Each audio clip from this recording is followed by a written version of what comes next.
Hi everyone, and welcome to another edition of Talk for Two. It's been a little while, but I hope it was worth the wait. I am here at Shetler Studios with Abigail Hawk and Dorothy Lyman.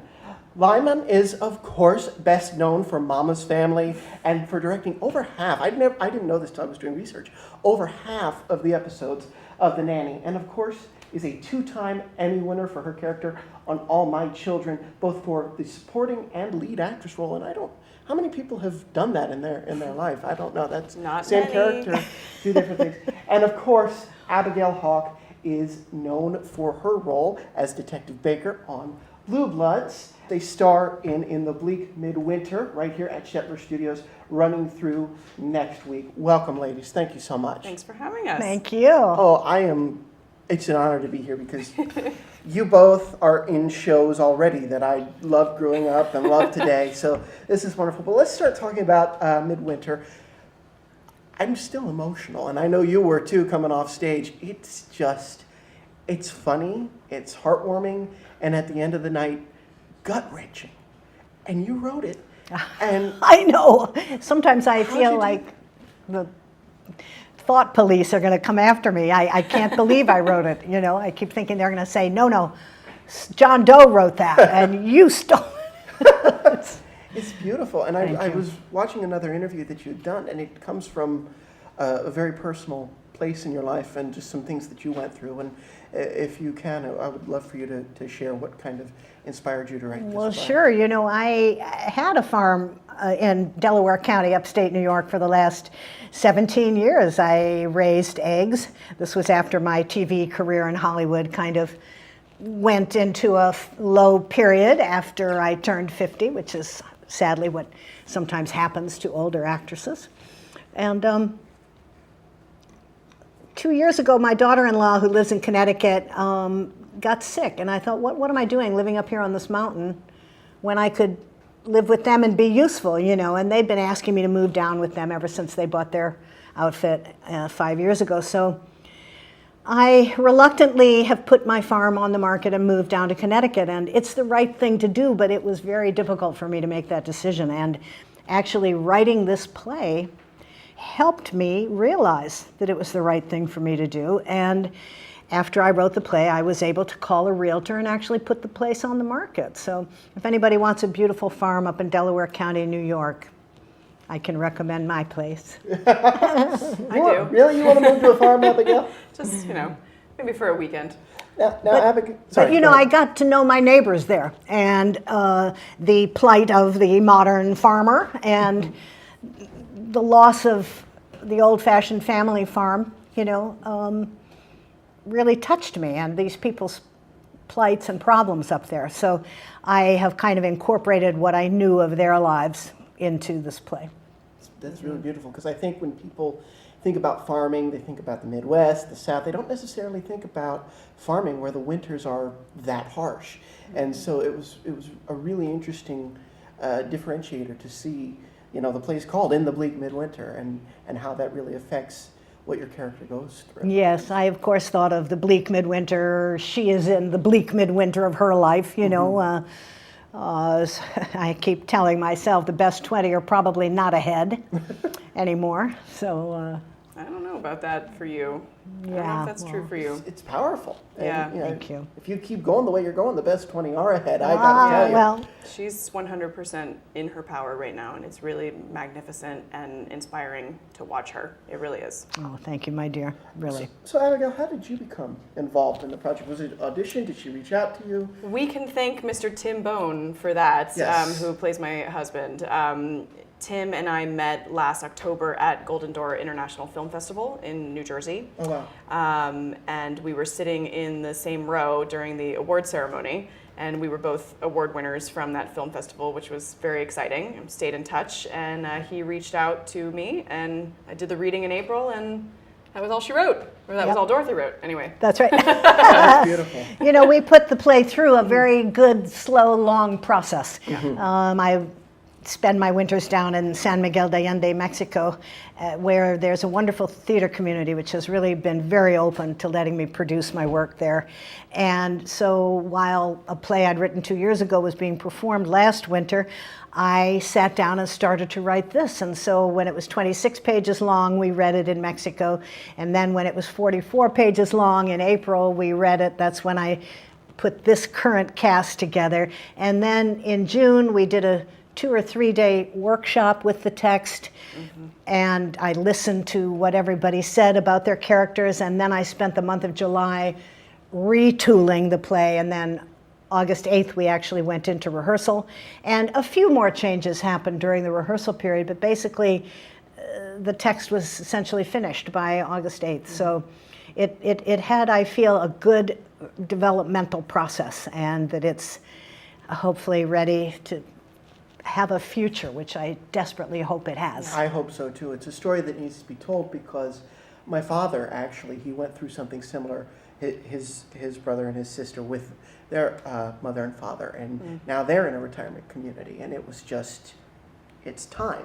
And it's hard to make that decision as family, but your character, Abigail, it's, Mom, do this. And we don't find out why your character is acting the way she's acting until about the third act of this play. What did you have to say? She said you guys talked about your characters. What did you have to say about your character? I just think...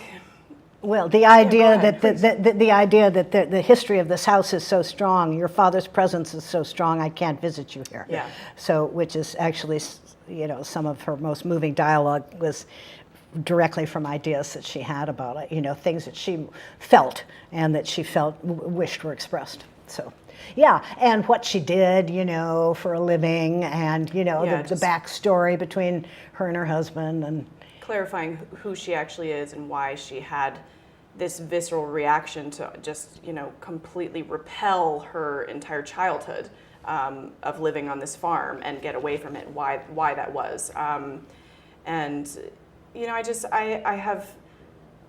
don't know whether I can say that I enjoy living in Betsy's brain, because she's a very difficult woman, but I think for me it's almost been very freeing to feel so strongly, and I think these are conversations that I'm, a couple of months, maybe a couple of years away from having to have with my own in-laws and my own parents.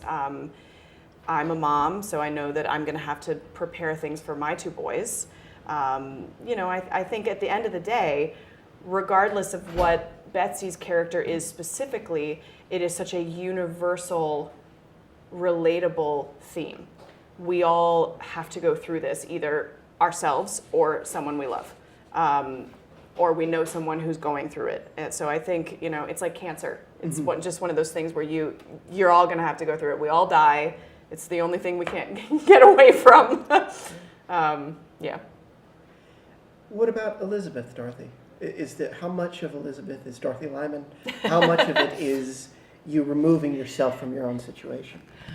It's funny, some close friends who came and saw it said it didn't even seem like you, So, so I guess it is a character. No, I sort of took the story of several older farm women that I know up in my neighborhood in Delaware County that I've made friends with up there, and a lot of it is me, but nobody's going to put me in a home right now. Do you know what I'm saying? So it's straight. That's where Elizabeth and I guess differ, and I am only 71 and she's 78, and there are similarities, but I don't know. This is the first. When I started to write roles for myself, and then generally other actresses play them. This is unusual for me to actually not direct my plays and to be in them. Yeah. It's the first time where as an actor the inside matches the outside, if you know what I mean. Yeah. Because they are my words, and so I don't have to find a truth in them. Yeah. And that, as an actor, is incredibly eye-opening, and I have no fear, no. Beautiful. I sit backstage, and actually I can fall asleep back there in the dark, waiting for the stage manager to come and call places. I feel her hand on my shoulder. Dorothy, 5 minutes. I'm like, oh yeah, thank you. Because I just trust that it's all going to be all right. Mm-hmm. Was it hard because they are your words and it is your story to a degree? Was it hard to give over that direction and to listen to that outside voice and be an actor in a work that you had written? Yes. Which is why the director is a protege of mine. Mm-hmm. And I made it very clear to her that this would not be a normal directing job for her. That, mm-hmm. She is a wonderfully creative director who loves to work with big ensembles and have women flying on aerial trapezes. And, she's a very conceptual director, actually. And this piece is completely realistic and doesn't need that kind of direction. I needed a production manager, somebody to help me staff it up and pull things together. Katie is having a baby in 5 days. She was enormously pregnant during this process and had plenty on her mind. And no, she was a very good sport because I interfered a lot because it's my way or the highway at this age. I'm sorry. No, that's the way to do it. And it's beautiful. I was sitting there like, wow. It's just because I think everybody, like you play both of my grandmothers rolled into one. There are elements of both. It's a universal character and it's beautiful. We'll come back to the show at the end, but I want to take some time and focus on each of your careers individually, if I may. Sure. Just a few questions because Abigail, as I was telling you earlier, big fan of Blue Bloods. And I'm so happy to hear that. End of last season, there were rumors you weren't returning. Where do these rumors I come don't know. from? It's so funny. But obviously, we know now you're filming the new season. What keeps you coming back year after year to that story? I'm working. It's a job. I mean, Yeah. come on. Like, to be a working actor is a dream. And I will milk that cow until she is no longer able to be milked. I'm so incredibly fortunate to have that second family. 9 years in, they really have become a second family to me, and they are so incredibly supportive. I had our technical advisor here today from the show, along with one of our producers and writers. And it just feels really good for them to be able to see me in a totally different light. And yeah, I mean, so of course I come back because I also think it's really important, and I don't take it lightly, that I play a police officer. I think that they are unsung heroes, and they wake up every morning and put their lives on the line. And I think the climate that exists currently is a really scary place to be. And I'm so thrilled that I am able to kind of humanize the badge a little bit. I think that I'd hopefully speak for all of the people that portray police officers on the show, that it's really important for us to get it right and show that these are human beings who have families and lives and people that love them, and they wake up in the morning and potentially sacrifice all of that. Exactly. And I think I was telling Megan, but I didn't get a chance to tell you, I come from a law enforcement family. So wow. That's why that show is important to me, because it portrays it. And I think, not to wade into the politics of it too much, but we do live in a time where there is a skepticism about police and relations are tense. Mm-hmm. And you're telling the stories, not necessarily, a murder mystery, whodunit, Law and Order, but you're telling the stories of the other side of that blue line. And we don't see that a lot on television, and that's important to you. You don't, and the family aspect is also really refreshing. I think people, as we get busier, as we live our lives on our phones and our devices, we don't come together and have eye contact and have conversations. And the fact that on national television you're showing a family coming together once a week, regardless of their political views or their jobs, and saying, this is who I am, this is what I did this week, take it or leave it. And there's been plenty of arguments around that dinner table, and I mean, as far as the political stuff goes, I as an artist, of course, I have plenty of friends who certainly see the other side of it, Right. And it certainly exists and is very valid, and Exactly. the conversation and the dialogue needs to continue to happen, because we will never get past it in this country if we do not talk to each other about the very real fears that exist on either side of that line, the very, very valid fears. So, I just continue to put it out there as best I can and portray positivity, because I think that's the only way forward. I know you're very private in your personal life. I'm not going to pry. But I know your husband was here, and I know he's a lieutenant in the FDNY. Yeah, he is. Is there a story related to Blue Bloods as to how you met, or is it just sheer coincidence? No, well, he actually wasn't FDNY when we started Blue Bloods.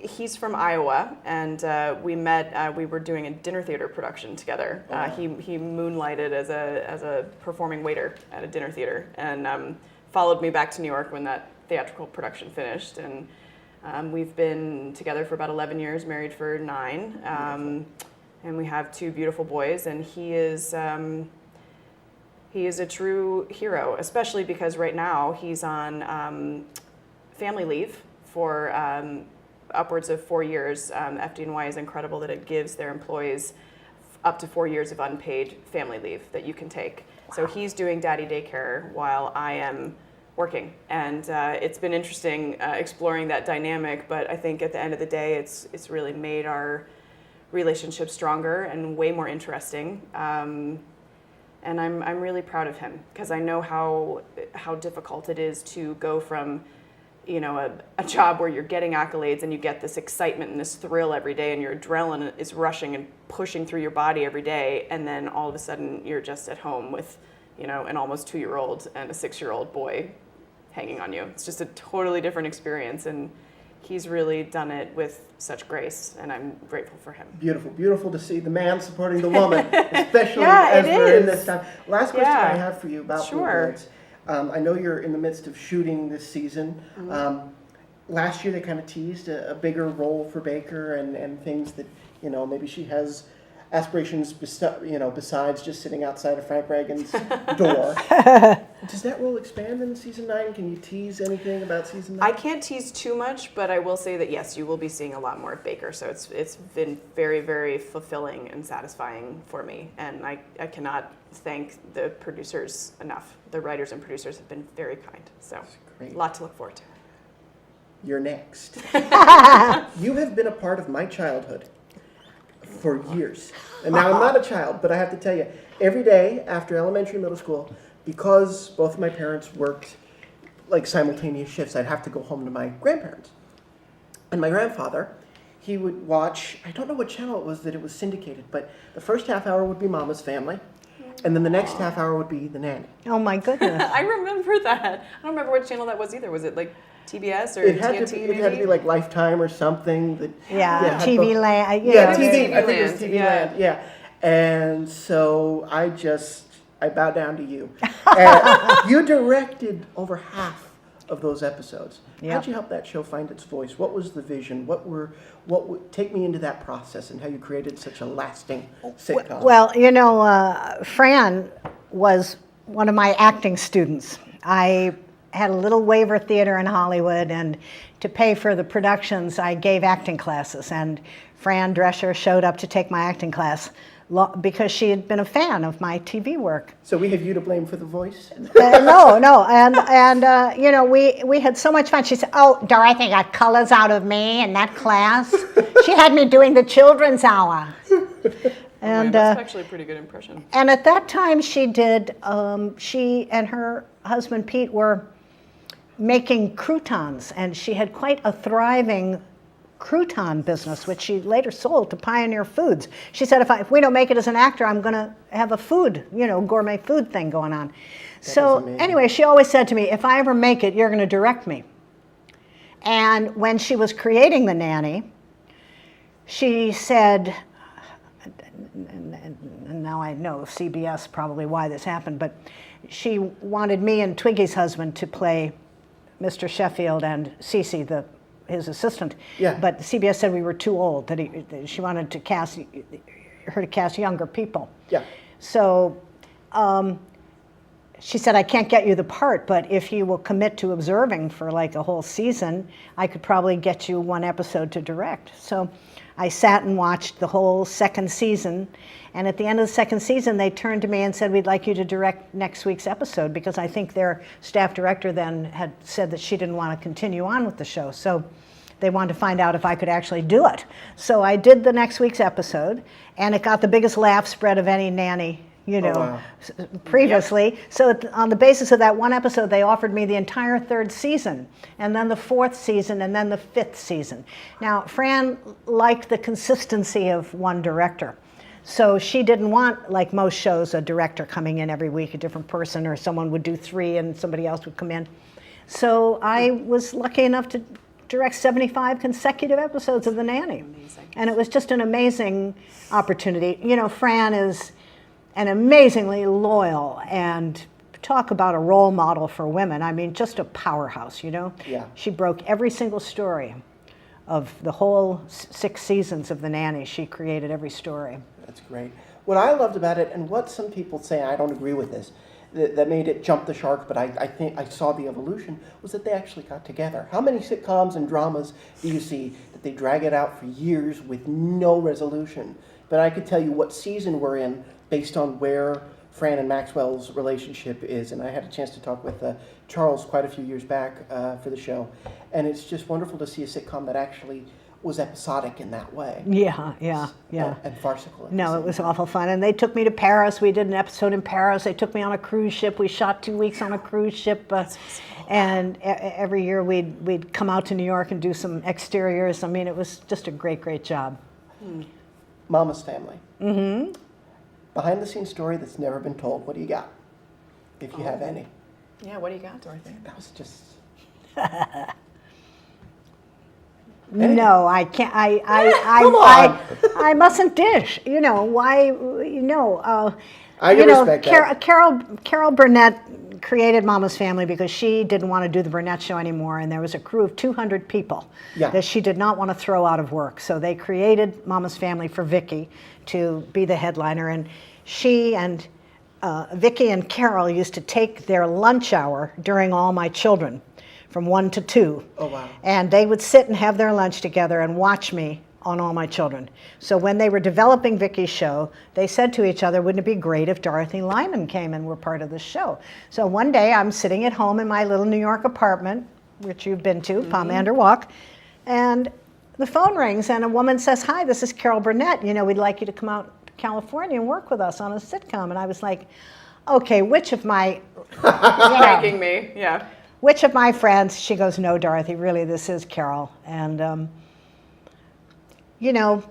she changed my life. Franny changed my life. I owe big debts to both of those women. It's beautiful. I love that it's to women, too. Yeah. To women. Then that has been something I've noticed about your career, is it's all been female or feminine focused, because Naomi was a very feminine character. I mean, my goodness. My idea for her was a Barbie doll, that I wanted to bring a Barbie doll to life, and I had them give me that ponytail and those... Friends. Yeah. Oh, that's beautiful. That's great. Now, let's close. Let's talk about Midwinter again. It runs through September 23rd, and you can get tickets at stuffedoliveinc.com. Talking right to the camera. But it really does cover, again, an untold story, stories that families go through. And what I want to know, because like I said, I talked about my family, have people been coming up to you and saying, oh my goodness, we went through stuff like this? Like, what have you learned about what people actually go through in this process? Mm-hmm. That everybody has a story about an aging adult. And, it's very difficult to relate to your parents who were all powerful for so many years of your life, and now suddenly they need your help. And, my I would much rather had been left with my dad. Yeah. But unfortunately, he passed before my mom, and my mother did have Alzheimer's, and so eventually, after keeping her at home in Minneapolis with round-the-clock care for as many years as I could, I finally had to put her into a home. And honestly, it was the worst day of my life. It was like leaving your puppy at the pound or something. I mean, she was, oh, this is a nice room. She was perfectly happy, and then it came time to leave, and I went to go to the elevator, and she followed along behind me to the elevator, and then they closed the little child-proof gate between me and the elevator, and this look came over her face like, you're not, she was impaired, so she couldn't say, you're not leaving me here, are you? But, Dorothy, God, I mean, so it was painful. horrendous. So, and we have a tendency to, my brother would say, oh, she's not there anymore. The mother I knew is gone, And I was like, no, she is in there. You see, you want to believe they're not in there. But she couldn't say, hey, Dorothy, how's it going? How are the kids? Love your career, But I could see that she couldn't say my name or anything, but that she was still in there. And that's what makes it so terribly hard. Yeah. And that's why people want to believe that they don't know the difference. Abigail, as you approach it with your family, what do you fear, if I can ask? What do I fear? Oh, When this conversation has to happen in real life. I mean, the beauty of my parents is that they have always been very prepared. They are meticulous, and I watched my dad go through it with the loss of his parents within the span of about a year, and both of them were still in their home. But he was the executor, and I was able to, it was before my acting career had really become anything, and I was able to take some time and go home to Georgia and spend a solid week at home helping him go through this life that they had had together that was no more, and just the things that are so essential all of a sudden become the things that need to be thrown away. The toothbrush, the shampoo, the lipstick that may not have been opened or may have only been used a couple of times. And I think the most fascinating thing for me in that process was the assurance that they were 100% not there anymore. I feel like a lot of times, when you hear people talk about their parents leaving, they feel like this presence still in the house or whatever, whether it's a ghost or whatever you believe, some kind of spirit, something, but they were so definitively gone. And it wasn't a scary thing, it was actually very comforting to me because they weren't there. And whether, regardless of whether you believe in heaven or whatever, I do believe that is where they are. And being there to help my father and my mother to a lesser extent experience that, and seeing my uncles and aunts experience that loss, changed me. And then becoming a mother myself changed me. Has this opened up. Has doing this play provided any perspective on that? Of course. I think that I know that my parents have created, have these things in place, the will and all of these things, but I actually don't know what their specific plans are. So, I look forward to having this open dialogue with them, which I actually look forward to because I want to do it now while it is something that is pleasant and I can truly hear what their wishes are rather than waiting until it's too late. I think too many of us think, oh, it's never going to happen, and then it's too late when it does. So yeah, I'm grateful that my parents have prepared, but at the same time, I think it's important to talk to older people about what they want, and that, some children are like, oh, no, you're never going to die. I don't want to hear it. It's too upsetting. I don't want to talk about it, Daddy, But it's comforting to the older person to discuss it and to plan with you and, I have a friend who, very long story short, who's in his 80s, and we actually became friends via Facebook Messenger. He's a fan who reached out to me, and we became pen pals, and then we've ended up developing a really close relationship.